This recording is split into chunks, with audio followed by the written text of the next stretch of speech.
이전 장에서 이제 본 내용 들어가는 건데요. 주준이랑 제1차 황건의 난에는 참여하지 않았던 유비가 기주의 저 뒤에 있는 화공량에서 황보승에게 죽었어야 할 장가가의 둘째 장보를 유비랑 같이 죽인다고 이렇게 해갖고 조정에 공을 올린다고 하면서 끝났잖아요. 이제 공식적으로 황건의 난을 일으킨 장각의 둘째 장보, 셋째 장량 모두 죽었어요. 황건난을 일으켰던 장각, 장보, 장량 모두 죽었어요. 이제 역사적으로 보면 이제 황건의 잔부를 정리하면서 11월에 이 황건난이 10개월 정도 있었던 이 황건난이 끝나는 거예요. 우리의 거짓말쟁이 나간준 선생은 이 마무리까지 아주 교묘하게 한족의 영웅이 되어야 하는 저 유비를 살뜰히 챙겨요. 그러니까 나 선생이 정말 유비의 엉덩이를 저 정도로 빨아제끼면 유비는 아마 원숭이 엉덩이가 됐을 거라는데 제가 한 500원 걷게요. 진짜 너무 빨아주는 것 같아.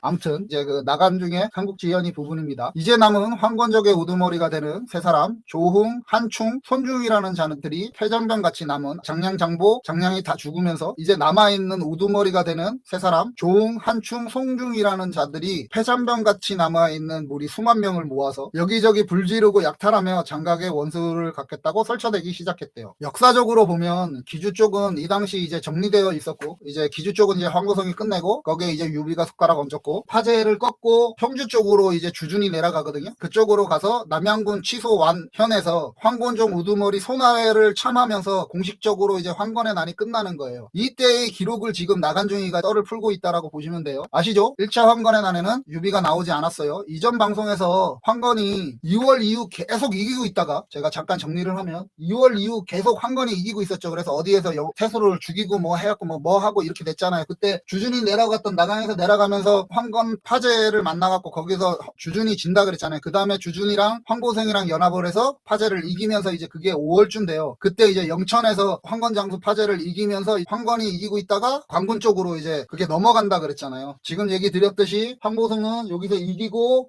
예주 지나서 연주 지나서 기주 쪽에 황건 봉건 노숙이 가두리 양식하고 있었던 황건 봉군 쪽으로 올라가고 그 다음에 주준은 여기서 남쪽으로 나와서 평정을 하기 시작을 하는데 이게 이제 완성 싸움이라고 하는 거예요. 거기에 이제 삼국지연에서 지금 이 부분이 나오는 거고 여기에도 봐봐요. 황보석이랑 같이 해서 기주에 있는 저기서 그 장보를 같이 죽였대 유비가. 근데 갑자기 뚱 하고 나타나서 이쯤 되거든요. 평주 쪽으로 내려와서 이제 슬그머니 이제 주준의 군대에도 이제 승리에도 이제 관여를 하는 거예요. 그러니까 완전 순간이동을 한 거지. 아무튼 조정에서 승리한 주준의 군대로 계속 토벌하게 합니다. 주준이 조칙을 받들고 그러니까 황의 명을 받들고 이제 군대를 거느리고 전진을 해요. 이게 파제가 꺾은 5월 이후고요. 지금은 대략 11월쯤에 이게 마무리 싸움이라서 그때 황건적은 완성에 있어서 주준을 공격을 했대요. 조흥이 이제 그러니까 아까 얘기했죠. 조흥이라고 황건의 장수들이에요. 걔가 이제 그러니까 황건 장수 한충을 출격시키니 주준은 유비, 관우, 장비를 보내서 완성 서남 쪽을 공격하게 했대요. 다시 얘기 드리지만 유관장은 여기 없었어요. 그리고 주준은 이때 딱히 유관장이 필요 없었어요. 그 이유는 이 완성 전투가 끝나고 나면 저 나 선생의 뻥에 대해서 제가 뒤에서 얘기 드릴게요. 아무튼 황건장수 한충이 정예군사가 있었을까 싶지만 서남 쪽으로 와서 대적을 했대요. 그래서 주준의 선발기병 2,000명이 동북쪽으로 공격해 들어가니 황건은 작은 성이 할락될까 두려워서 뻘쭘했었대요. 이때 우리의 영웅 유비가 뒤치기 기습해서 황건을 대패시키니까 황건이 이제 완성으로 도망갔대요. 주준이 완성을 포위했대요. 성 안에 이제 양식이 떨어지니까 포위하고 있으니까 떨어지니 한충이 사람을 보내서 성을 나와서 투항하겠다라고 하지만 주준은 이때 받아들이지 않았대요. 문제는 이 부분과 다음 부분인데요. 지금 이 부분하고 다음 부분인데 주준은 제대로 되어 있는 학자 타입의 장군이었던 것 같아요. 기록을 보면 이런저런 군자 같은 일화들이라 반란을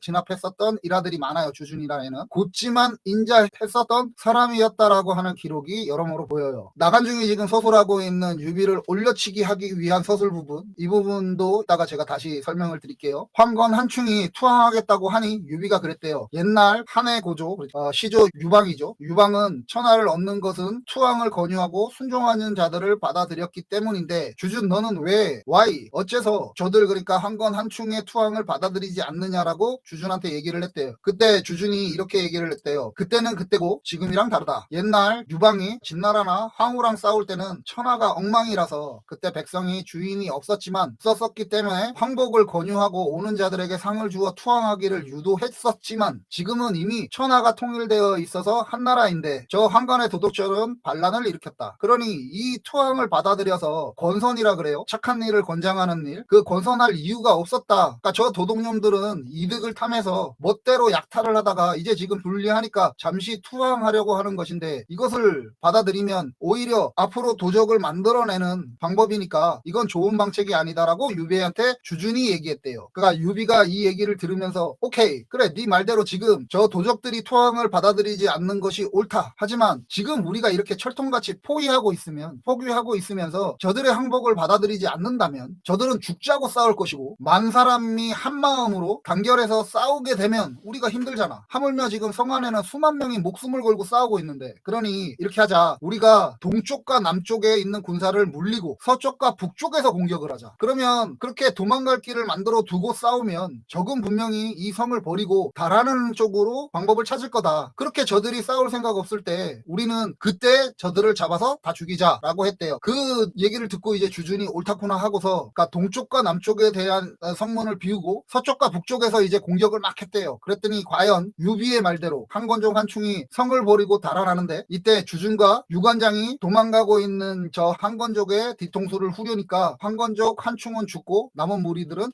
달아나 버렸대요. 그렇게 달아나는 적을 막 추격하고 있는데 갑자기 한건의 조은과 손중이라는 한건의 도적 무리들이 나타나서 다시 주준을 덮치는 거예요. 그러니까 주준이 와 이거 딱 보니까 저 군세가 너무 커서 이거 안 되겠다 싶어서 주준이 심리가 떨어진 곳에 영체를 다시 태우고 체제를 정비를 했다고 해요. 이때 이제 황건의 그 조응이 이때다 싶어서 다시 왕성을 뺏었대요. 이게 이제 나간중의 기술이에요. 나간중의 그 삼국지연의에 나와 있는 기술. 이쯤이면 제가 지금 뭐라고 할 만한지 아시겠죠? 그러니까 나간중은 뻥쟁이에요.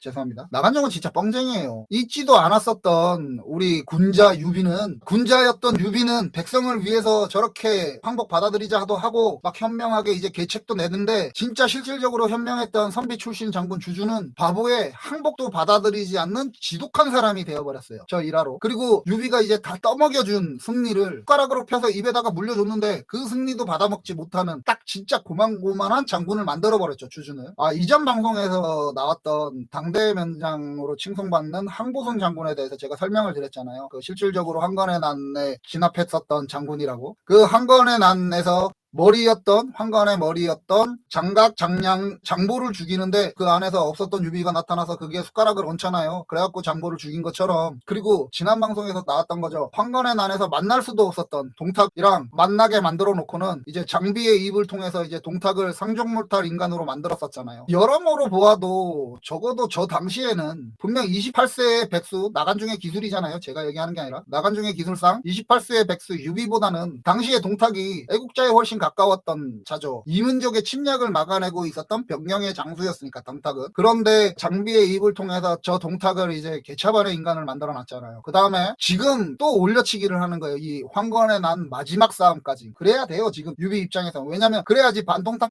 연합에서 뭔가 그래도 저게 있거든. 그러니까 올려치기를 하면서 주준이라는 당대 장군을 지금 깎아내리고 있는 거예요. 진짜 나중에 정말 인간 말종이 되어서 막 나가는 군벌이 되는 동탁이 가장 두려워했던 장수 3명이 있었어요. 지금 실질적으로 황건의 난을 진압했던 황보승 장군, 그 다음에 지금 나오고 있는 이 주준이에요. 그리고 이제부터 나오는 송견이에요. 오늘 송견 나온다 그랬잖아요. 동탁이 이제 황제 보호자 역을 자청을 하면서 국정을 막 유린할 때 황보승은 경계하면서 거리를 뒀었고요. 동탁이. 그 다음에 이 지금 나오는 이 주준은 자기 세력으로 끌어들이려고 하는데 거부를 당해요. 송견하고는 치열하게 싸우죠. 동탁이. 그러니까 동탁이 두려워했던 세장수예요. 근데 동탁도 무시했고 황보승한테는 숟가락을 얹혔고 그 다음에 주준은 현명한 계책을 내는데 그러니까 입이 떠져서 입에다 넣어주는데 없게 하죠. 그 다음에 이제 송견이 나오는 거예요. 그리고 이 완성 싸움은 지금 기술했던 저 부분 유비가 뭐 황복을 받아들인다 받아들이지 않는다 그 다음에 어디를 비우고 어디를 공격한다 이 얘기 전체가 다 뻥이고요. 지금부터 나간중이 기술하는 이 부분이 그래도 실제 역사에 그냥 가장 가까운 기록이라고 보면 돼요.